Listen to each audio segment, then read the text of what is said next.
You couldn't move for SUVs in Beijing, typically electric ones from new startups. So bravo Dongfeng for creating the kind of car to really get your brand noticed, a sports car concept. If it was from a European car maker, we'd be clamoring for them to make it. With the progress made in recent years in design and quality with Chinese cars, who's to say they won't make a credible sports car one day?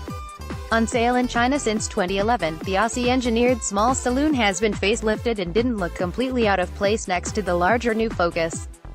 There remain no UK plans ever to relaunch the name, due to previous damage done, but Chinese buyers can get one of the better resolved small saloons that right some of the wrongs of the late 1990s abomination. Geely is the one Chinese carmaker the layman will know soon if it isn't already, but to this point has had no concrete plans to launch its own brand models further afield.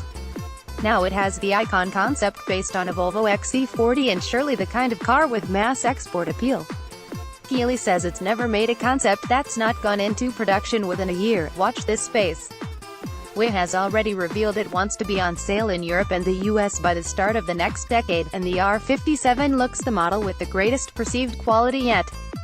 Geely already has pleasing design and branding yet not the driving dynamics, so it's here where the R57 will live or die for a launch further afield.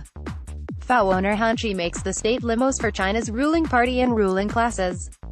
It's got an eye now on diversifying into big coupes, as previewed by this Beijing concept. This, then, or that Maybach SUV?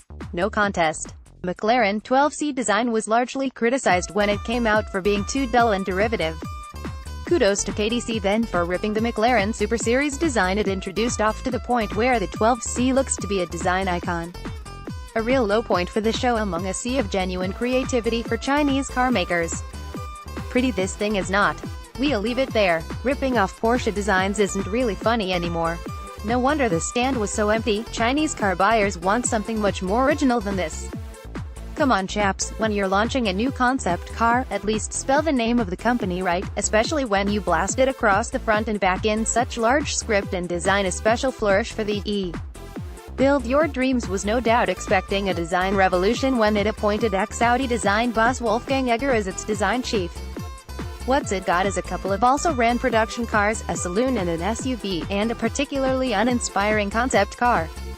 Compared to the work of Geely, which has similar star quality in ex-Ford and Volvo design chief Peter Horbury, there is no content.